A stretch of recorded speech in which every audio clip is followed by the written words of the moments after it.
وہ اپنے مستقبل سے مایوس ہو جاتا ہے، اپنے بچوں کے مستقبل سے مایوس ہو جاتا ہے، اور بدقسمتی سے ملک کے مستقبل سے مایوس ہو جاتا ہے، جو پاکستان کی سلامتی کے لیے بہت بڑا خطرہ ہے، صرف معیشت کے لیے نہیں۔ ہوں تو سر لیکن جو کچھ آپ کیا ہے، جی جی جی جی فرمائیے۔ جی سر، میں آگے آپ سے جو امپورٹنٹ کوشچن ہے وہ یہ پوچھنا چاہوں گی کہ ابھی آئی ایم ایف کی ٹیم پاکستان آ چکی ہے، شہباز شریف صاحب کا ایک بیان بھی سامنے آیا کہ ان کو ہم مطمئن کرنے کی کوشش کر رہے ہیں۔ یہ کس طرح سے مطمئن کرنے والی بات ہے؟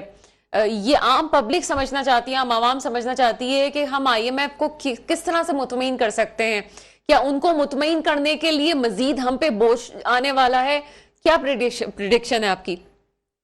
دیکھیے میں آپ سے عرض کر دوں کہ ہمارے ملک کی بڑی بدقسمتی ہے جی سر۔ کہ پاکستان میں تمام حکومتیں کوئی ایکسیپشن نہیں ہے، فوجی حکومت ہو، تینوں پارٹیوں کی حکومت ہو، یہ سب بے چین رہتے ہیں کہ آئی ایم ایف کے پروگرام میں رہیں۔ میں آپ کو ذمہ داری سے بتا رہا ہوں۔ ابھی بتا دوں کہ عمران خان نے پہلے کہا تھا کہ میں خودکشی کر لوں گا اگر مجھے آئی ایم ایف کے پاس جانا پڑا۔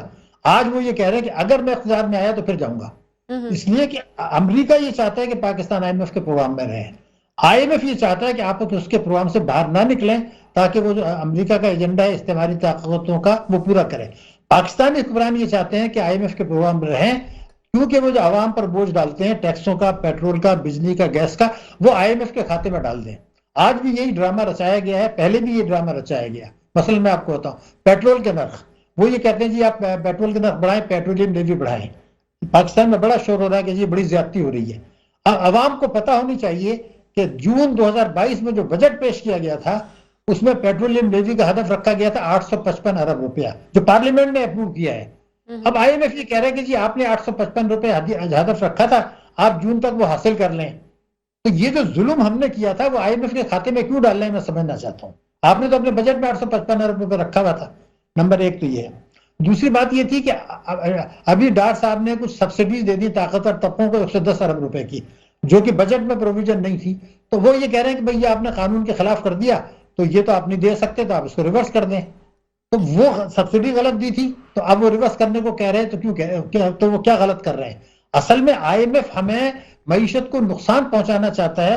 آئی ایم ایف یہ چاہتا ہے کہ پاکستان کے چنگل سے نہ نکلے، پاکستان جو ہے خود انحصاری کی طرف نہ جائے، پاکستان میں غربت بڑھے، بے روزگاری بڑھے، مہنگائی بڑھے، تاکہ حکومت اور قوم میں اعتماد کا بحال۔ اچھا سر، اگر ہم آئی ایم ایف کے پاس نہیں جاتے تو کیا حال ہے؟ یہ تو کہا جاتا ہے کہ عمران خان صاحب کا سب سے غلط فیصلہ یہ تھا کہ انہوں نے آئی ایم ایف کے پاس جانے سے انہوں نے تاخیر کی، جس کی وجہ سے یہ مسائل آئے۔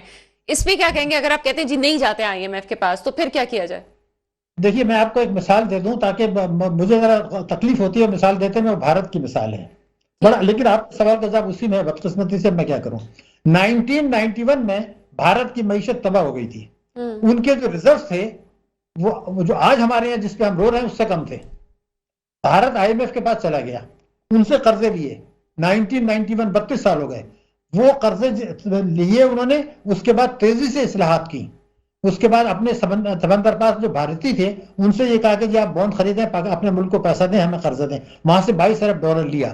انہوں نے آئی ایم ایف کا پروگرام وقت سے پہلے ختم کر دیا، اور اس کے چند برسوں کے بعد ہم نے دیکھا کہ وہ ان کی معیشت دنیا کی بہترین تیزی سے ترقی کرنے والی معیشت بن گئی۔ آج وہ دنیا کی 5ویں بڑی معیشت ہے۔ وہ 1991 کے بعد سے ابھی تک آئی ایم ایف کے پاس نہیں گیا اور نہ کوئی امکان نظر آ رہا ہے۔ اب دوسری آپ بنگلہ دیش کی مثال لے لیجئے۔ بنگلہ دیش 2011 میں آخری مرتبہ گیا تھا، اس کے بعد نہیں گیا۔ لیکن اب جو یہ سوویت یونین، روس کا یوکرین کی جنگ ہوئی، وہ پریشانیوں میں آئے، ان کی کچھ غلطیاں بھی تھیں، اب وہ آئی ایم ایف کے پاس گئے۔ ہم 1993 سے اب تک جو ہے وہ 7 دفعہ جا چکے ہیں، 8ویں کی تیاری ہے۔ اس کا مطلب یہ ہے کہ ہم خود چاہتے ہیں، آئی ایم ایف چاہتا ہے، امریکہ چاہتا ہے، اور پاکستان کے حکمران چاہتے ہیں، پاکستان کے ادارے چاہتے ہیں، پاکستان کا اسٹیٹ بینک چاہتا ہے، پاکستان کا ایف بی آر چاہتا ہے، پاکستان کے طاقتور طبقے چاہتے ہیں، سب یہ چاہتے ہیں کہ ہم آئی ایم ایف کے پروگرام میں رہیں، وہاں سے پیسہ ملے، لوٹ مار ہو اور عوام پہ بوجھ ڈال دیں۔ یہ ہے وہ بدقسمتی اشرافیہ کی معیشت، ملکی اشرافیہ، ایک بیرونی اشرافیہ، ان دونوں میں گٹھ جوڑ ہے۔ اچھا، آپ یہ سر کہنا چاہتے ہیں کہ کوئی بھی پلاننگ نہیں کر رہا کہ ہم اپنے وسائل کو کیسے استعمال کر سکتے ہیں، ایکسپورٹ کیسے بڑھا سکتے ہیں تاکہ ہم کو ریونیو جنریٹ کر سکیں، ہم بس قرضہ لیتے ہیں اور وہ قرضہ اس لیے ہوتا ہے کہ پہلے والے قرضے کو اتار دیا جائے، یہی بات ہے؟ نہیں، پہلے والے قرضے کو اتارا جائے اور مزید جو لوٹ مار کرنی ہے اس کے لیے مزید قرضہ بھی لے لیں، کیونکہ ورنہ اگر اتارنے کے لیے آپ لیں تو قرضوں کا حجم بڑھتا نہیں، ہمارا قرضوں کا حجم بڑھتا ہے۔ مطلب میں آپ کو مثال دوں کہ 2018 میں ہمارے جو قرضے بیرونی تھے وہ 95 بلین ڈالرز تھے، اب یہ $130 ارب تک پہنچ گئے، یعنی ادا کرنے کے بعد یہ بڑھے. اس کا مطلب یہ ہے کہ اگر ہم $100 قرضہ لیتے ہیں تو $75 واپس کرتے ہیں، یا یہ کہہ لیں کہ $75 آپ کو ادا کرنا ہے واپس تو ہم $100 لیتے ہیں ان سے. تو اس کا مطلب یہ ہے کہ ہم قرضے بڑھا رہے ہیں. یہ ایک حکمت عملی ہے. حکمت عملی یہ ہے کہ خود انحصاری کی طرف نہیں جانا ہے، طاقتور طبقوں کو مراد دینا ہے، عوام کو کچلنا ہے. اس کی بڑی واضح مثال دے دوں، عوام کی بھی اس میں بہت بڑی غلطی ہے. میں اس لیے بات کر رہا ہوں کہ میرے ملک کا اصل مسئلہ عوام کے لیے مہنگائی. اب ہمارے ملک میں جو مہنگائی ہے اسلامی جمہوریہ پاکستان میں، اس میں تو 25.3% ہے حکومت کے مطابق. بھارت میں یہ 7% ہے، بنگلہ دیش میں یہ 9% ہے. تو میں یہ پوچھنا چاہتا ہوں کہ کیا وہ ہم سے زیادہ بہتر ہیں؟ کیا ان کے پاس اللہ تعالیٰ نے زیادہ وسائل دیے؟ کیا ان کے پاس گوادر ہے؟ کیا ان کے پاس یہ اسٹریٹجک لوکیشن ہے؟ نہیں، ہمارے پاس ہے. لیکن ہماری جو پالیسیاں ہیں، بھارت 7%، بنگلہ دیش 9%، پاکستان 25%، اب وہ 32% پہ جا رہے ہیں. عوام کو یہ بات کب سمجھ میں آئے گی کہ اگر وہ یہ چیز نہیں سمجھتے اور جا کے جلسوں میں صرف زندہ باد کے نعرے لگانے کے لیے پیدا ہوئے، گھر میں مار پیٹ کرتے ہیں، تو یہ حالات کبھی نہیں سدھریں گے، کیونکہ کوئی ادارہ، کوئی حکومت بدلنے کے لیے تیار نہیں ہے. تو اب ان پر دباؤ کون ڈالے گا؟ عوام. لیکن عوام ایک روٹین کے کوشچنز تو آپ سے ہوتے رہتے ہیں. ایک چیز جو ہم نے دیکھی ہے کہ سیاستدانوں کو جب کچھ نہیں نظر آتا تو ایک مذہب کا کارڈ بھی استعمال کیا جاتا ہے. ایک یہ بات کہی جا رہی ہے اسحاق ڈار کی طرف سے، خاص طور پہ انہوں نے پہلے کہنے کہ میں پہلے تھا تب بھی کہی کہ میں سود سے نظام جو ہے پاک نظام چاہتا ہوں. اب اگر سود سے پاک نظام چاہتے ہیں تو اس کی کیا کوئی اسٹریٹجی بنائی گئی ہے؟ صرف یہ لالی پاپ دیا جاتا ہے جی سود سے پاک نظام کو ہی ہم لے کے آ جائیں گے اور مسائل حل ہو جائیں گے؟ ممکن کیسے ہے یہ ایکچولی؟ اگر اس کو دیکھا جائے پریکٹیکلی، کیا ممکن ہے کہ ایسا ہو سکے؟ ڈاکٹر صاحبہ آپ نے بڑا اہم سوال پوچھا ہے.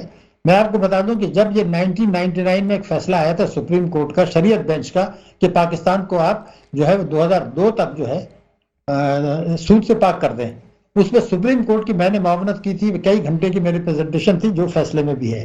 لیکن اس سے پہلے جو فیصلہ آیا تھا شریعت کورٹ کا، ان سب کی اپیل کس نے کی تھی؟ وہ نواز شریف کی حکومت نے کی تھی کہ جی ہمیں یہ فیصلہ منظور نہیں ہے، سود جو ہے سود کے خلاف اپیل کی تھی.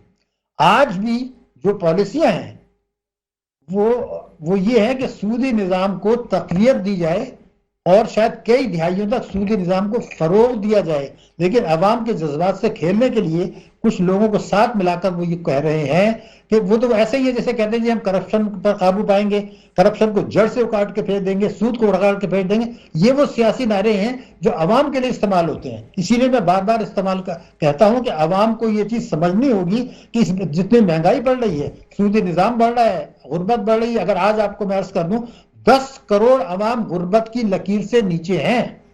دنیا میں جو فہرست شائع ہوئی ہے بھوک کی، اس میں ہے 199 ملکوں میں 120 ملک پاکستان سے بہتر ہیں. اسی سال جو ہے نا تقریباً 90 لاکھ آدمی جو ہیں وہ مزید غریب ہو گئے جو پہلے نہیں تھے. بھوک ہے، افلاس ہے. سودی نظام کو تقویت دی جا رہی ہے، قرضوں پہ انحصار بڑھایا جا رہا ہے. سر ممکن ہے کہ ختم کر دیا جائے؟ کیا یہ ممکن ہے اگر چاہیں تو ختم ہو جائے؟ اس میں پہلی چیز میرا تو جو ایمان ہے ہر مسلمان کا ہے کہ اللہ تعالیٰ نے جو حکم دیا ہے اگر ہم اس کو یہ کہتے ہیں کہ قابل عمل نہیں ہے تو پھر اپنے ایمان کی خیر منائیں. پہلے تو ایمان، لیکن ایمان کو ایک طرف رکھ کے میرے تو ایمان ہے کہ ہوگا، لیکن جب میں نے مذہب کو الگ رکھ کے یہ دیکھا کہ کیا یہ سودی نظام ختم ہو سکتا ہے، تو میں نے جیسے آپ کو بتایا کہ میں نے 4-5 گھنٹے کی پریزنٹیشن سپریم کورٹ کو دی تھی جس کا ان کے فیصلے میں پورا کئی صفحات پر مشتمل ہے. اس میں نے بتایا تھا کہ نہ صرف یہ کہ ہم سودی قرضوں سے نجات حاصل کر سکتے ہیں، بیرونی قرضوں سے کر سکتے ہیں، بلکہ اسلامی نظام مکمل طور پر نافذ عمل ہے. لیکن ادارے، حکومتیں، طاقتور طبقے، مالدار طبقے، بزنس مین، تاجر، صنعت کا کوئی نہیں چاہتا، کیونکہ اسلامی نظام کی بنیاد جو ہے وہ عدل پر ہے، انصاف پر ہے. اس میں یہ نہیں ہو سکتا کہ آپ غریب کو کچلیں اور طاقتور طبقے دولت کے انبار اکٹھے کریں. یہ نہیں ہوگا. عدل ہوگا تو وہ ان کا مفادات متاثر ہوتے ہیں جو ٹیکس چوری کر رہے ہیں. سر میں خود بھی آپ سے تفصیلاً اس پہ بات بھی کرنا چاہوں گی اور آپ کو یہ بھی ابھی سے دعوت دیتی ہوں کہ اگلے پروگرام میں بھی آپ ضرور آئیے گا. بہت مشکل سے آپ کو ہم لے کے آئیں اس پروگرام میں بھی. سر یہ مجھے بتائیں کہ IMF کے پروگرام کے ساتھ کیا یہ ممکن ہے کہ ہم سود سے پاک نظام بھی کر لیں اور IMF کی چیزوں کو بھی ہم جو ہے وہ بھی ان کی بھی شرائط ہو جائے؟ یہ کیسے ممکن ہے؟ قرضہ تو ہم اس وقت لے چکے ہیں اور وہ سود پہ یہ ہم اتنا ہم کرتے نہیں ہیں جتنا ہم بھر رہے ہوتے ہیں، وہ سود زیادہ ہم بھر رہے ہیں. کیا کوئی ایسی اسٹریٹجی آ سکتی ہے کہ کوئی انقلاب آ جائے, چیزیں کوئی اچھا انسان ہمیں مل جائے جو واقعی ان چیزوں کو سمجھتا ہو اور ہمیں یہ پلان دے سکے کہ آپ قرضہ اتاریں, اور وہ ہم آئی ایم ایف کو سمجھا سکیں کہ سود کے بغیر ہی ممکن ہے؟ کیسے ہو سکتا ہے یہ؟ نہیں, پہلی بات تو یہ کہ میں نے جب سپریم کورٹ کو پریزنٹیشن دی تھی, جی سر. انہوں نے اپنے فیصلے میں لکھا ہے کہ میرا نام دیا کہ انہوں نے قرضے کو اتارنے کی وہ دی ہے اسٹریٹجی, لیکن حکومت اور اسٹیٹ بینک اس پر کمنٹ کرنے کے لیے تیار نہیں ہے, یعنی وہ نہیں کرنا چاہتے. لیکن میں آپ کو تعجب ہوگا, آئی ایم ایف نے خط لکھا تھا بہت عرصہ پہلے پاکستان کو کہ جی آپ اسلامی نظام کی طرف جا رہے ہیں تو آپ ہمیں بتائیے کہ ہم بھی آپ کو قرضے اسی کے مطابق دینا چاہتے ہیں, تو پھر اس میں آپ ہم سے بات کریں. تو ہم نے ان کو خط دے دیا, آپ فکر نہیں کریں, ہم تو اپنے ملک میں لا رہے ہیں, آپ کو مجبور نہیں کر رہے ہیں. انہوں نے ہمیں آفر دی تھی, ہم نے منع کر دیا. انہوں نے ایک سیل بنایا ہوا ہے جس میں وہ یہ دیکھ رہے ہیں کہ سود سے پاک اگر ہمیں ڈیل کرنا پڑا تو کیسے کریں گے. انہوں نے اس پر بہت کام کیا ہے, ہم تیار نہیں ہیں. وہی میں بار بار میں آپ کو بتا رہا ہوں, سب تیار ہیں آپ کے ساتھ, ہم تیار نہیں ہیں. آئی ایم ایف کو کوئی اعتراض نہیں ہے اس میں. اچھا سر, یہ جو ابھی ہم ان کو خوش کرنے میں لگے ہوئے ہیں اسحاق ڈار صاحب, آئی ایم ایف کی ٹیم کو, کیا چاہتے ہیں؟ کتنی عوام کی مزید کھال کھینچنے کے لیے تیار بیٹھا ہوا ہے منی بجٹ, اور آئی ایم ایف کو خوش کرنے کے لیے ہم کیا کرنے جا رہے ہیں؟ دیکھیے, آئی ایم ایف کو خوش نہیں کر رہے ہم. آئی ایم ایف کے ساتھ ہم نے, اسی حکومت نے سب سے پہلا معاہدہ توڑا تھا 28 فروری کو عمران خان نے تحریری معاہدہ توڑا تھا, جس کے بعد سے مشکلات پیدا ہوئیں, بحران پیدا ہوا, آئی ایم ایف نے ہماری قسط روک لی. اس کے بعد 2 سے زیادہ مرتبہ مفتہ نے معاملات طے کیے توڑے. اس کے بعد 2 سے زیادہ مرتبہ اسحاق ڈار نے معاملات طے کیے توڑے. وہ آپ نے تو خود تاخیر کی ہے, اس کو تباہ برباد کیا ہے, وہ اس پر خوش ہے. لیکن وہ جو کچھ یہ کہہ رہے ہیں کہ بھائی آپ نے 4-5 دفعہ ہمارے ساتھ یہ معاہدہ کر کے توڑا ہے اور آپ کی معیشت تباہ ہو گئی, آپ کے ریزرو 13.3 ارب ڈالر گر گئے, آپ کی مہنگائی بڑھ گئی, آپ کے روپے کی قدر 178 سے 275 پر آ گئی, اور آپ کی ٹیکسوں کی وصولی جو ہے وہ کم ہوئی ہے, آپ کا بجٹ خسارہ بڑھ گیا ہے. تو آپ اس کو ٹھیک کرنے کے لیے جو آپ نے ہم سے وعدے کیے وہ پورے کریں. ہم وعدے کر چکے ہیں, تو ہم نے تاخیر کر کے ان کی مشکلات کو سخت کیا ہے اور ان کے کھاتے میں اب ڈال رہے ہیں. انہوں نے ہمارے ساتھ زیادتی کی ہے, ہم نے ان کے ساتھ موقع دیا ان کو, ہم نے زیادتی نہیں کی, ہم نے ان کو موقع دیا کہ ہمارے اوپر جو ہے وہ اپنے گرد گھیرا تنگ کریں. یہی وہ استعماری مقصد ہے کہ اسلامی جمہوریہ پاکستان کو اتنا کمزور کر دیا جائے کہ جب خدا نخواستہ کوئی مشکل وقت آئے تو اس سے زیادہ اگلا جو بیل آؤٹ پیکج ہوگا جو اگلی حکومت لے گی, جو بھی آئے, اس کو اس سے زیادہ سخت جو ہے وہ کرنا پڑے گا. لیکن کیا اگر ہم حل کے لیے تیار ہیں تو حل آج موجود ہے, لیکن کیا حکومت تیار ہے, کیا ادارے تیار ہیں؟ اس کا جواب ہے نہیں. حل آج بھی موجود ہے. اگر بھارت, جیسے میں نے آپ سے کہا کہ ہم سے ریزروز کم تھے, اس نے ایک پروگرام لیا, اس پروگرام کو وقت سے پہلے ختم کر دیا اور کہا جی ہمیں آپ کے پیسے کی ضرورت نہیں ہے. لیکن ہمارے ہاں تو یہ ہوا کہ بھارت نے 22 ارب ڈالر اپنے سمندر پار بھارتیوں سے لیے. ہمارے ہاں ہمارے جو پاکستانی بھائی تھے انہوں نے ہنڈی کے ذریعے پیسہ بھیجا. جب سے بحران آیا ہمارے ایکسپورٹرز نے اپنے پیسہ نہیں منگایا کہ روپے کی قدر گر رہی ہے, باہر پیسہ رکھ لیں. سر یہاں پہ میں آپ سے قطع کلامی کی معذرت چاہوں گی. یہ جو آپ نے اوورسیز پاکستانی کا اسپیشلی ذکر کیا ہے, ہمیں یہ پریشر ڈالا جاتا ہے ہم پہ کہ ہمارے اوورسیز بھائی ہم سے ناراض ہو گئے حکومت کی وجہ سے, کیونکہ خان صاحب کی حکومت چلی گئی, ان کی ہمدردیاں ان کے ساتھ تھی. لیکن یہ مجھے بتائیں کہ اگر کوئی اوورسیز پاکستانی عمران خان صاحب کے دور میں بھی ہنڈی کے ذریعے سے پیسے بھیج جاتے تو وہ پاکستان کے کون سے فائدے میں آ رہی تھی؟ دیکھیے, میں آپ کو پہلے ایک بات بتا دوں, اوورسیز پاکستانی کا جہاں تک تعلق ہے, اگر مثال کے طور پر 30 ارب ڈالر ایک سال میں آتے ہیں, میں آپ کو یقین دلا رہا ہوں کہ اوورسیز پاکستانی جو ہے نا اس میں سے 5 ارب ڈالر بھیجتے ہیں, اس سے زیادہ وہ نہیں بھیجتے. باقی پیسہ تو یہاں سے چوری کا ہنڈی کے ذریعے جاتا ہے اور وہ واپس آ جاتا ہے. یہ سپریم کورٹ میں آپ یہ ہوا میں بات نہیں کر رہا, سپریم کورٹ میں بتایا گیا تھا 2017 میں, اس سال جو ہے جو اگر ہماری ریمیٹنسز جو ہے نا مثال کے طور پر 20 ارب ڈالر کی آئیں تو 15 ارب ڈالر پاکستان سے بینکوں کے ذریعے مارکیٹ سے ڈالر خرید کے باہر چلا گیا. یہ ایک شیطانی چکر ہے. اسی لیے ایک قانون بنایا گیا, انکم ٹیکس آرڈیننس 111(4). اس میں یہ ہوتا ہے کہ بڑی رقم کی جو ریمیٹنسز آتی ہیں اس کا نام ہے ورکرز ریمیٹنسز, لیبر کی ریمیٹنسز. لیکن لیبر کی تو نہیں آ رہی, وہ تو بڑے بڑے اماؤنٹس کی آ رہی. اور 111(4) میں یہ لکھا ہے کہ ان سے بڑی رقم سے یہ نہیں پوچھا جائے گا کہ یہ پیسہ آیا کہاں تھا جس نے پیسہ بھیجا ہے. تو وہ قانون اس کے لیے ورکرز کے تو نہیں بنایا, بیچارہ غریب آدمی ہے, اس کی فیملی یہاں ہے, وہ چھوٹی چھوٹی رقوم دیتا ہے, ہم ان کو سلام پیش کرتے ہیں, وہ اپنے خاندان کے لیے بھیج رہے ہیں لیکن پاکستان کی خدمت کر رہے ہیں. اس کی آڑ میں بنا لیا گیا جو عمران خان کے دور میں خاص طور سے ہوا کہ برآمدات کم تھی اور ریمیٹنسز زیادہ. دنیا میں کہیں اس نہیں ہے, نہ بھارت میں نہ بنگلہ دیش میں, پاکستان میں پہلی دفعہ ہوا. ہوا یہ کہ ہنڈی کا کاروبار زور شور سے بڑھ گیا اور برآمدات کو ڈسکریج کیا گیا، کیونکہ آپ نے جو ہے وہ بہت سارے ایسے فیصلے کیے، ایکسپورٹر ڈسکریج ہو گئے. لیکن اگر اوورسیز پاکستانی کی بات کرتے ہیں تو کیا وہ پاکستان میں انویسٹمنٹ کرنے کے لیے تیار ہیں؟ نہیں. پاکستان نے ان کو 7% آفر کیا، دنیا میں وہاں پر 2% پر پیسہ لگا ہے. ہم نے عمران خان نے موجودہ حکومت نے 7% آفر کیا، بہت تھوڑا سا پیسہ آیا. وہ جو ورکرز ہیں وہ بیچارے بہت ہی ایماندار اور وہ پاکستان کے یہ رکھتے ہیں، باقی لوگ تو فائدے اٹھا رہے ہیں، یہاں سے پیسہ جاتا ہے واپس چلا جاتا ہے. 7% پہ دینے کے لیے تیار نہیں ہے، بتائیے ظلم ہے. جی حالانکہ جی دنیا وہاں پہ 2% دے رہے ہیں. تو یہ بڑا اہم مسئلہ ہے. بہت بہت شکریہ شاہد حسن صدیقی صاحب، ماہر معاشیات ہمارے ساتھ تھے، اور یقیناً کچھ ایسی چیزیں ہمارے سامنے آئی ہیں جس پہ تفصیلاً گفتگو کرنا بہت ضروری ہو گیا ہے. ایک تو عمران خان صاحب کی دور کی بہت سی پالیسیز ہمارے سامنے، اور اس کے بعد جو کچھ ہوا.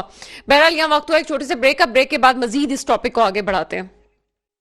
بریک کے بعد آپ کے سامنے حاضر ہیں منور مرزا ہمارے ساتھ موجود ہیں. اس پروگرام میں آپ کو ویلکم کرتے ہیں. منور مرزا صاحب، سب سے پہلے تو چیزیں ہمارے سامنے بہت ساری آ رہی ہیں، لیکن پرویز مشرف صاحب کا انتقال اور اس کے بعد ان کی پاکستان میں آمد بھی ہوئی ہے. آپ فیلڈ میں رہتے ہوئے آپ نے رپورٹنگ بھی کی، بہت کچھ کور کیا، ان کے ساتھ بھی کور کیا ہے. کیا آپ کے جذبات ہیں اس وقت، کیا سمجھتے ہیں؟ اور پرویز مشرف کا بہت بڑا، بلکہ تقریباً سارا دور ہی میں نے as a professional television کے اس میں چینلز کے اندر ان کو قریب سے دیکھا. دیکھیے، پرویز مشرف صاحب کی دو باتیں ہیں، لوگ بھی یہی غالباً کر رہے ہیں. ایک بات پہلے اچھی بات کر لی جائے. کہا جاتا ہے کہ ان کے زمانے میں معیشت جو تھی کو استحکام ملا. اس کے علاوہ انہوں نے خارجہ پالیسی میں پاکستان کے مفادات کو بہتر طریقے سے استعمال کرتے ہوئے بہت سارے پیسے، ڈالرز وہ حاصل کیے. خاص طور پہ میں نے وہ وقت بھی دیکھا کہ جب بل کلنٹن یہاں تشریف لائے تھے تو انہوں نے پرویز مشرف صاحب سے، آپ کو معلوم ہے، ہاتھ ملانے سے انکار کر دیا تھا، اور انہوں نے تصویر بھی نہیں کھینچی تھی. وہ فلم بھی آن ایئر نہیں جا سکی تھی کیونکہ وہ ڈکٹیٹرز کو تسلیم کرنے کے لیے تیار نہیں تھے. بعد میں جب 9/11 کا واقعہ ہوا تو ایک دم سے انہیں ریکگنیشن جو تھی وہ ان کے اوپر آ گئی. اور اس وقت بھی میں موجود تھا جب ان کی تقریر جو ہے وہ یہاں ٹھہرے ہوئے تھے اسٹیٹ گیسٹ ہاؤس میں. سر ابھی ہم اگر 22 ہوئے بغیر سوچیں چیزوں کو، کوئی پرویز مشرف صاحب کو پسند کرتا تھا، کوئی نہیں کرتا تھا ان کے دور میں، لیکن عوام سکون میں تھی، اس سے کوئی انکار نہیں کر سکتا. مشرف صاحب کا جو دور تھا اس میں بہت سی چیزیں ہم کہہ سکتے ہیں کہ بیرونی جو فیصلے کیے گئے وہ اس کا اثرات لوگ کہتے ہیں جی ہم اب تک بھگت رہے ہیں، لیکن اندرونی طور پہ پاکستان کی عوام کو بہت سے ریلیف حاصل تھے. کیا کہتے ہیں؟ دیکھیے، میں نے آپ سے کہا نا کہ ان کے دور کے اندر معیشت کو استحکام حاصل ہوا تو یقینی بات ہے عوام جو ہیں وہ رچتے. لیکن ایک بات تو طے شدہ بات ہے جسے آپ کنڈول نہیں کر سکتی کسی صورت کے اندر. اگر ایک پاکستان ہے، ہمارا سپریم لا جو ہے وہ آئین پاکستان ہے، ہم اسے کنڈول نہیں کر سکتے. اگر ہم نے اس کو کنڈول کرنا شروع کر دیا کہ کوئی اٹھے اور وہ اس کو توڑ دے، اور اس سلسلے کو ہم اس طرح توڑتے رہے، ہم نے کتنی مرتبہ توڑا ہے؟ 4 مرتبہ توڑا ہے اس سلسلے کو. اور ایک مرتبہ جب توڑا تھا، آپ کو یاد ہے ایوب خان کے بعد یحییٰ خان آئے تھے، جب ہم نے اس سلسلے کو توڑا تو اس کے بعد ملک کو 2 ٹکڑے کر دیا ہم نے. اس کے بعد ضیاء الحق صاحب تشریف لائے، وہ بھی میں نے سارا دور دیکھا تھا. اس زمانے میں کہ جو افغان وار ہوئی اور آپ نے دخل اندازی کی، اس کو آج تک بھگت رہے ہیں آپ. سر ٹھیک ہے، ہم فوجی آمروں کے بارے میں بات کرتے ہیں. پرویز مشرف نے بھی ایکچولی انہی کا دور بھگتا نا. سر ہم فوجی آمروں کی بات کرتے ہیں، لیکن ہمارے سیاستدان جو ہیں وہ کس حد تک آپ سمجھتے ہیں کہ ملک کو چلانے میں کامیاب رہے؟ اگر وہ کامیاب ہوتے تو کیا فوجی آمروں کو آنا پڑتا یہاں پہ؟ میں قائد اعظم کو کوٹ کروں گا، ٹھیک ہے سر. وہ خود کچھ نہیں کہوں گا. قائد اعظم جب کوئٹہ گئے، وہاں پر ان کی ملاقات ہوئی اسٹاف کالج کے اندر فوجی حضرات سے. میں بہت ان کا احترام کرتا ہوں، بے تحاشا احترام کرتا ہوں. وہ ہمارے دفاع کرتے ہیں، وہ بہت اہم فرائض انجام. اب دیکھیں نا، یہ جو واقعات ہو رہے ہیں دہشت گردی کے، اس میں فوج ہی ہے جو کردار ادا کر رہی ہے. لیکن انہوں نے یہ کہا تھا کہ آپ کا رول، انہوں نے پوچھا تھا ہمارا کیا رول ہوگا. اس کے اوپر قائد اعظم نے جواب یہ دیا تھا، سویلین گورنمنٹ ہوگی اور you are going to follow that. یہ قائد اعظم کے الفاظ ہیں، اور پاکستانی قوم نے چوز ہی ڈیموکریسی کو کیا تھا، اسی لیے کیا تھا کہ عوام کی حاکمیت یہاں پر قائم ہو. یہی چوز کیا تھا نا انہوں نے تو پھر اس کا مطلب یہ کہ اس تسلسل کو بریک نہیں ہونا چاہیے تھا. آپ کے خیال میں وہ اٹھا کے دیکھیں 58 تک کا دور تو کیسے کیسے جائنٹس جو تھے وہ پاکستان کے وزیر اعظم بنے, کیا حسین شہید, آگے تھوڑی سی بات کرتے ہیں. آپ کی بات میں سمجھ گئی کہ ٹھیک ہے, قائد اعظم نے بھی یہ بات کہی تھی, ہمارے لیاقت علی خان کون تھے, بانی پاکستان نے لیاقت علی خان صاحب نے بات کی. اس کے بعد ایک فیصلہ ایک وقت یہ بھی آتا ہے کہ فوجی اس بات کو سمجھتے ہیں کہ اگر ان کی حکومت ہوتی ہے, عامر یہ کہتے جی اگر ہم یہاں پہ آ گئے تو ملک پیچھے چلا جائے گا. ظاہر سی بات ہے جمہوریت کی اپنی اہمیت ہوتی, انہوں نے اس پہ عمل کرتے ہوئے سیاست دانوں کو بھی آگے لانے کی کوشش کی, لیکن نتیجہ ہمارے سامنے ہے. کوئی ایک شخص جس کو سپورٹ بھی کی گئی ہو, آیا بھی ہو اور اس نے ملک چلایا ہو, یہ بھی الگ بات ہے. ابھی جو نیشنل ایکشن پلان ہے, ابھی جو ملک جن حالات میں, جس کا ہم تھوڑی دیر پہلے ذکر کر رہے تھے, اس کے باوجود کوئی ساتھ بیٹھنے کے لیے تیار نہیں ہے. اس پہ آپ کیا کہیں گے؟ دیکھیے یہ کوئی پہلی دفعہ تو پاکستان میں ہوا نہیں ہے کہ لوگ ساتھ بیٹھنے کے لیے تیار نہیں ہوں. ذرا اٹھا کے دیکھیے پاکستان کے اندر بہت دفعہ ایسا ہوا ہے کہ سیاستدان جو ہے بیٹھنے کے لیے تیار, اور یہ پاکستانی کوئی ایسا آرمی پبلک اسکول کا واقعہ ہوتا اس وقت بھی نہیں بیٹھنے کے لیے تیار تھے, اس وقت بھی آپ کو یاد ہے نہیں بیٹھنے کے لیے تیار تھے. اچھا اس کے علاوہ پاکستان کوئی واحد ملک تھوڑی ہے کہ جس کے اندر سیاستدان جو ہے, ابھی برازیل کا واقعہ ہوا ہے جس میں بولسونارو صاحب جو ہے وہ ہارے, وہ بیٹھنے کے لیے تیار نہیں تھے. اسی طرح امریکہ کے اندر جب پاپولسٹ رجیم آئی ٹرمپ کی, وہ کسی کے ساتھ بیٹھنے کے لیے تیار نہیں تھے. ان کے زمانے میں کیا کیا نہیں ہوا, ان کے آخری دور آپ کو یاد ہوگا جب وہ جا رہے تھے تو کس قسم کا وہ ہلڑ بازی ہوئی تھی, اور کیا ہوا تھا کہ آج تک وہ امریکن قوم جو ہے اس داغ کو دھونے سے قاصر ہے. اس سے بڑی جمہوریت کیا ہے, 275 ایئرس کی جمہوریت, اس کا کیا حشر ہوا.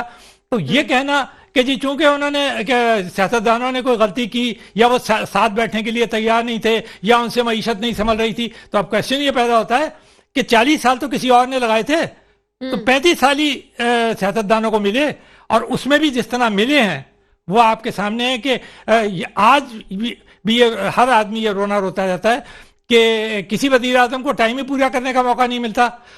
عوام جو ہے وہ منتخب کرتی ہے, انہیں لاتی ہے. ارے بھائی انہیں موقع تو دو کہ پورا کریں. میں یہ نہیں کہتا کہ آپ مڈ ٹرم الیکشنز نہ کرائیں, میں یہ نہیں کہتا کہ آپ ریفرینڈم نہ کرائیں, میں یہ نہیں کہتا کہ عدم اعتماد کی تحریک نہ لائیں اگر وہ وزیر اعظم جو ہے یا جو سربراہ ہے وہ صحیح نہ ہو, مگر آئین کے مطابق چلیں. یہ نہیں ہو سکتا کہ کوئی آدمی اپنے جواز پیدا کرے اور کوئی اور کون ہوتا ہے.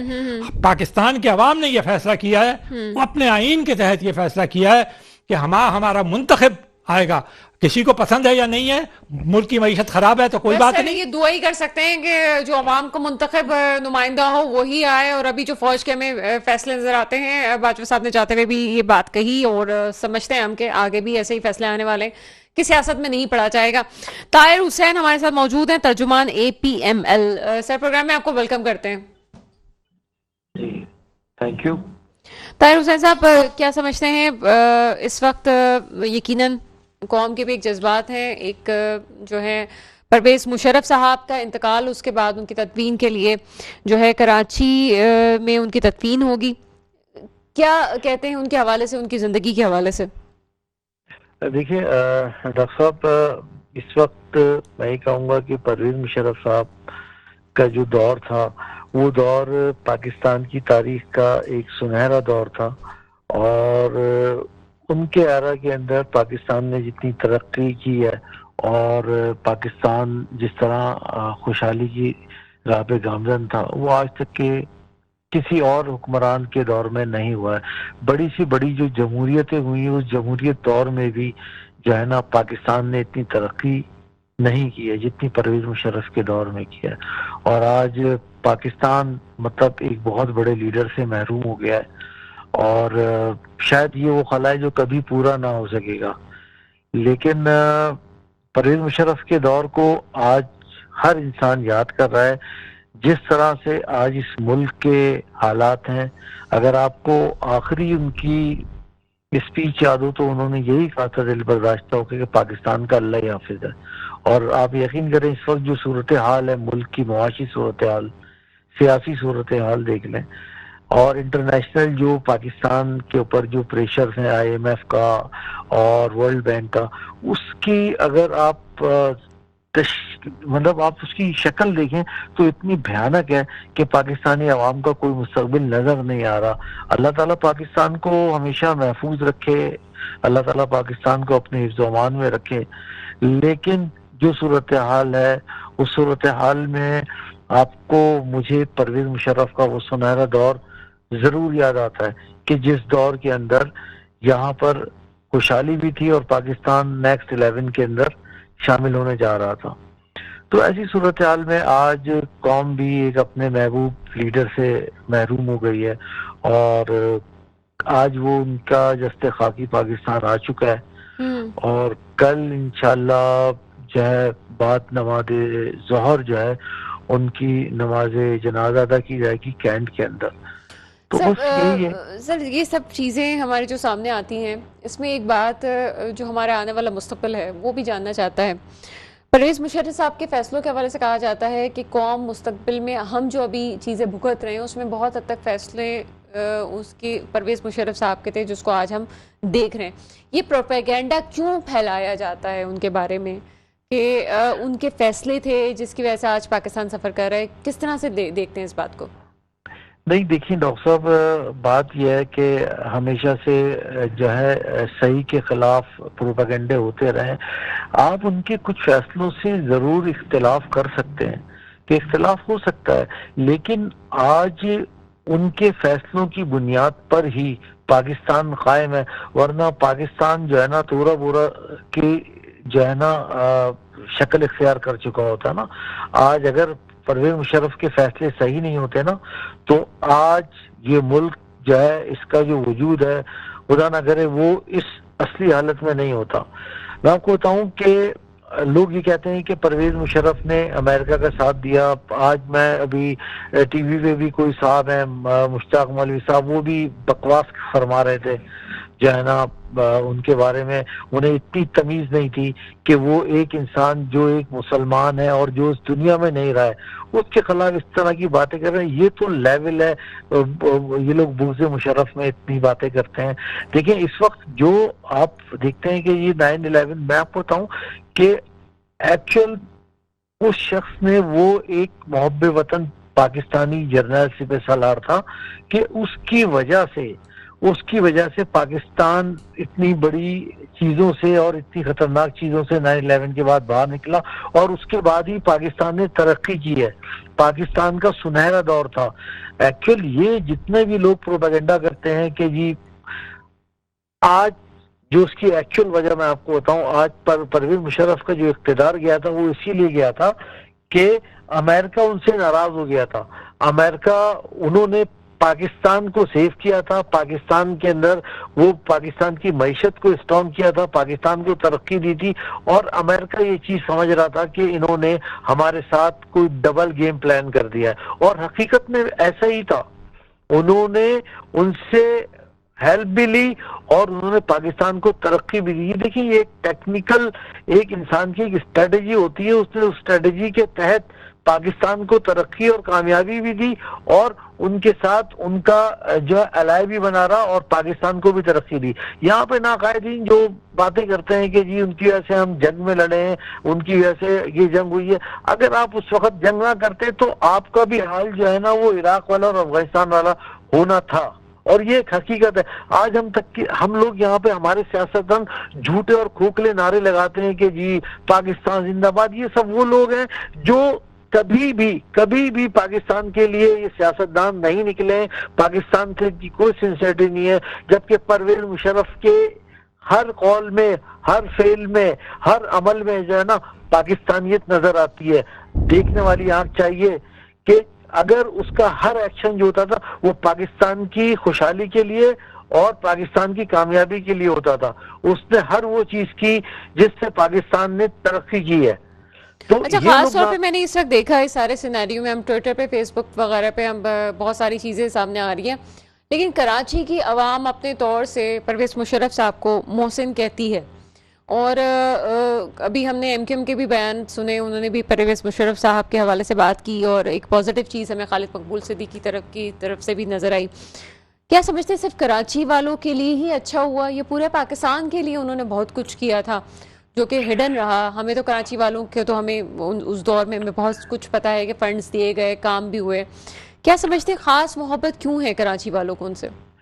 دیکھیے میں آپ کو ایک تو ظاہر سی بات ہے کہ وہ ایک اردو اسپیکنگ فیملی سے تعلق رکھتے تھے, کراچی میں پیدا ہوئے, کراچی سے تعلیم حاصل کی, ایک نیچرل سا پارٹ ہے. اور جہاں تک کہ آپ کہتے ہیں کہ پاکستان نے ان کے دور میں کراچی سمیت پورے پاکستان نے ترقی کی, چاہے وہ بلوچستان میں سب سے زیادہ انویسٹمنٹ, سب سے زیادہ بجٹ اس وقت ہوا تھا. بلوچستان کی سڑکیں بنی, وہاں پر ڈیم بنے, وہاں پر وومن یونیورسٹی کا قیام آیا. پورے ملک کے اندر ایک آپ کہہ لیں کہ ہر جگہ ترقی ہوئی تھی. میں آپ کو بتاؤں, that time I was in Quetta, میں وہاں پر میں کوئٹہ میں ڈیپیوٹ تھا, اور اس وقت چمن کی شاہراہ بن رہی تھی, جہاں پر آپ اگر روڈوں پر جاتے تھے تو سنگل اینڈ ایک گاڑی چلتی تھی. اور جس وقت میں وہاں 2 سال رہا تو وہاں پر وہ روڈ بن رہے تھے کہ وہ 4 ٹریک روڈ بن چکے تھے. وہاں پر یونیورسٹی کا قیام آ چکا تھا. اس کے علاوہ پورے ملک کے اندر آپ کا جی ڈی پی ان کے دور کے اندر جو ہے وہ سب سے زیادہ ریکارڈ تھا. اس کے علاوہ تعلیم پہ جو بجٹ خرچ کیا تھا, اس کے علاوہ صحت پہ جو بجٹ خرچ کیا تھا, وہ ریکارڈ تھا. تو انہوں نے پورے پاکستان کی ترقی کے لیے کام کیا تھا. لیکن انہوں نے کراچی کو اس لیے فوقیت نظر آئی تھی ہمیں کہ کراچی میں پہلے کام نہیں ہو رہا تھا, اور پرویز مشرف نے آ کے, آج مصطفیٰ کمال صاحب موجود ہیں, آپ ان سے پوچھ سکتے ہیں کہ انہوں نے کراچی کی ترقی اور خوشحالی کے لیے جو بجٹ دیا, اور اسی بنا کے اوپر کراچی نے ترقی کی. کیونکہ ان کا ٹھیک ہے طاہر حسین صاحب, چونکہ اسٹوڈیو میں ہمارے ساتھ منور مرزا صاحب بھی موجود ہیں, ان سے بھی بات کرتے ہیں. منور مرزا صاحب, کچھ چیزیں ہمارے سامنے آتی ہیں جو ریئلٹی اور فیکٹ ہیں, کس طرح سے اس کو دیکھتے ہیں؟ سیاستدان آتے ہیں, کرپشن ہمارے سامنے آتی ہے. ایٹ لیسٹ پرویز مشرف صاحب کے دور میں ہمیں بہت کرپشن نظر نہیں آئی. دوسری بات جو طاہر حسین صاحب نے کہی کہ امریکہ یہ بات سمجھ گیا تھا کہ ان کے ساتھ ڈبل گیم ہوا ہے. ایک طرف تو ان سے امداد لی گئی ہے, اس کے بعد اسی امداد کو پاکستان کے حق میں اس کی بہتری کے لیے استعمال کیا گیا. کس طرح سے دیکھتے ہیں اس چیز کو؟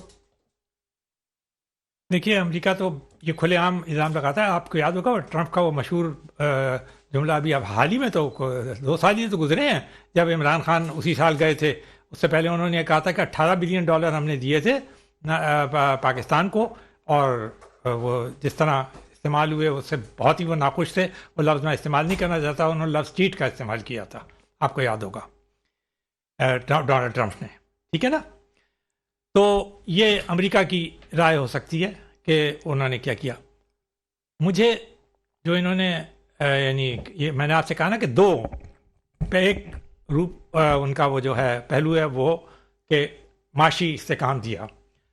آپ تو دیکھیں تقریباً جتنے ملٹری رولرز آئے ہیں پاکستان کے اندر, ان کے متعلق یہی بات مشہور ہے کہ وہ معاشی استحکام. ایوب خان, وہ عمران خان کہتے ہیں کہ وہ تو ایک سنہرا دور تھا, مگر سنہرا دور 1 سال کے اندر ہی الٹ گیا, اور اتنی بری طرح سے الٹا کہ پاکستانی کے 2 ٹکڑے ہو گئے.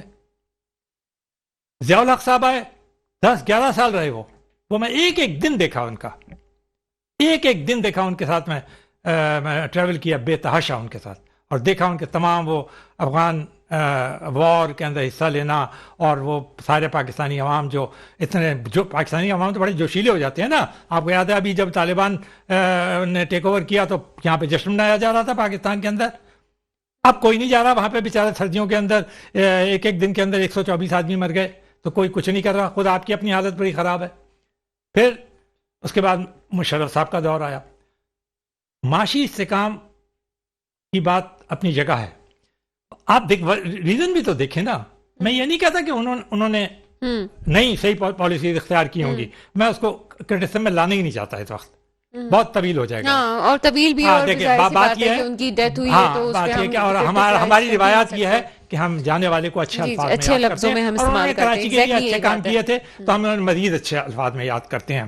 ان کا پھر کراچی سے ایک لنک وہ بھی تھا, محبت بھی تھی. لیکن ظاہر سی بات ہے, ہم سمجھتے ہیں کہ آپ اس جمہوریت کے تسلسل کی بات کر رہے ہیں کہ جو ہونی چاہیے. یہ بات ہم کنڈون نہیں کر سکیں گے کسی صورت میں. ہم دیکھیے, ہم پاکستانی عوام ہیں, کراچی کے شہری ہیں. کراچی کے شہریوں نے خود اتنی زبردست قربانیاں دی ہیں جمہوریت کے لیے. مادر ملت کون تھی؟ سب سے پہلے وہ ایوب خان کے خلاف کھڑی ہوئی تھی. اس زمانے میں کھڑی ہوئی تھی 65 کے اندر, جس زمانے میں کہ ان کا معاشی عروج تھا. اور یہ کہا جاتا ہے کہ جی وہ ساؤتھ کوریا پاکستان کے ایگزامپل کو فالو کر رہا تھا محبوب الحق کے پالیسیز کو. تو یہ کوئی چیز نہیں ہے. بات اصل میں یہ ہے جب آپ جاتے ہیں تو پھر کیا چھوڑ کے جاتے ہیں؟ کیا وہ نظام اتنے تسلسل کے ساتھ آپ چلتے ہیں؟ آپ کی ذمہ داری ایک ہے کہ آپ نے کیا دیکھنا ہے.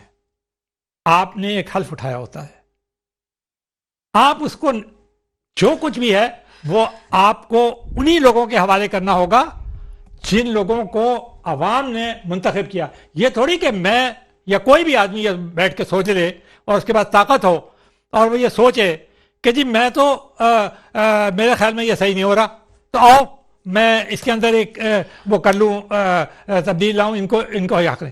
تو پھر عوام کیا کرے گا؟ عوام آج ووٹ دے اور آپ 1.5 سال بعد اس کے نمائندوں کو چلتا کر دیں یہ کہہ کے کہ جی وہ انہوں نے معیشت کا بیڑا غرق کر دیا. وہ معیشت کا, میں ایک معیشت کی ایک بات کہتا ہوں, میں نے آپ پوری معیشت کی آپ کی وہ بھی سنا تھا لیکچر. سب سے پہلے پاکستانی عوام کو خود گریبان کے اندر منہ جھانک کے دیکھنا چاہیے. میں ابھی آیا ہوں, ایک ایک شادی ہال اس طرح جگمگا رہا ہے جبکہ اتنا زبردست انرجی کرائسس ہے پاکستان کا. ایسی ایسی گاڑیاں وہاں پہ کھڑی ہوئی ہیں. کیا پاکستانی عوام اس بات کو ڈیزرو کرتے ہیں؟ اور یہ میں بتا دوں وہ کوئی اشرافیہ نہیں ہے, وہ ایسے لوگ ہیں میرے محلے میں سے جو کیا ہے. کیونکہ پروگرام کا وقت کم ہے, طاہر حسین صاحب کی طرف جائیں گے. طاہر حسین صاحب لاسٹ کامنٹ کیجئے گا. دیکھیں یہ جو ابھی صاحب آپ سے بات کر رہے تھے, دیکھیں بات یہ ہے کہ جتنا نقصان اس ملک میں سیاستدانوں نے پہنچایا ہے, ہم کہتے ہیں کہ جی پرویز مشرف صاحب یا کسی اور نے آ کے جو ہے وہ آ کے ٹیک اوور کر لیا یا چیزیں کر لی, لیکن کیا یہ جو ہمارے سیاستدان ہیں کیا یہ اپنے جو بھی یہ حلف اٹھاتے ہیں کہ ہم اس ملک کی جو سالمیت کے لیے, اس ملک کی سالمیت کے خلاف کوئی ایسا بیان نہیں دیں گے, ہم اپنے عہدوں سے اور جو یہ جو عہد کرتے ہیں, یہ جو اوت لیتے ہیں کہ ہم اس ملک کے وفادار رہیں گے, اس کے خلاف کچھ نہیں, کیا یہ لوگ اپنے تمام عہدوں سے اور تمام اپنے اوت سے ڈینائی نہیں کرتے ہیں؟ وہ اس ملک کو جو ہے جو یہ کمٹمنٹ کرتے ہیں عوام سے, ہم عوام کی خدمت کریں گے, کیا یہ لوگ عوام کی خدمت کرتے ہیں؟ بہت شکریہ آپ ہمارے ساتھ تھے. طاہر حسین صاحب, ترجمان APML. منور مرزا صاحب آپ ہمارے ساتھ تھے, بہت شکریہ آپ کا. شاہد حسن صدیقی صاحب نے ہمیں جوائن کیا. آج کے پروگرام میں بڑی ایک دلچسپ پہلو تھا. میرے تمام مہمان, معزز مہمانوں نے جو بات کی اس کا ایک لفظ سننے والا تھا. منور مرزا صاحب جو بات کر رہے تھے یقیناً وہ اپنی جگہ بالکل درست تھی. طاہر حسین صاحب جو بات کر رہے تھے وہ اپنی جگہ بالکل درست تھی, اور شاہد حسن صاحب نے جو کچھ کہا وہ تو نہایت تلخ حقیقتیں تھیں. ان تلخ حقیقتوں کا جواب صرف یہ ہے کہ چاہے فوجی حکمران ہو, چاہے کوئی آمر آئے, چاہے کوئی پولیٹیشین ہو جو کہ عوام کی بہتری کا نعرہ لگاتے ہوئے پاکستان پہ آئے, سوال یہی ہے جیسے میرے معزز مہمان نے کہا کہ ہم خود اپنے گریبان میں کب جھانکیں گے. ملک ڈیفالٹ ہوتا ہے, ملک میں تباہی آ رہی ہے, فلاں سیاستدان یہ کر رہا ہے, معیشت ڈوب رہی ہے, لوگ مر رہے ہیں, ہم کہاں کھڑے ہوئے؟ کیا ہم نے خود کوشش کی کہ میرے ملک میں جو لوگ ہیں وہ کون سے آنے چاہیے؟ کیا میں نے وہ ووٹ کی حقیقت کو محسوس کیا؟ کیا میں نے خود اپنے اخراجات پہ کنٹرول کیا؟ کیا میں نے اپنے ملک کو لوٹنا بند کیا؟ کیا میں نے بجلی کی چوری بند کی؟ سوال اب آپ سے بنتا ہے اور آپ ہی کو اس کا جواب دینا ہے. پروگرام کا وقت ختم ہوتا ہے, مجھے اجازت دیجیے گا. خدا حافظ.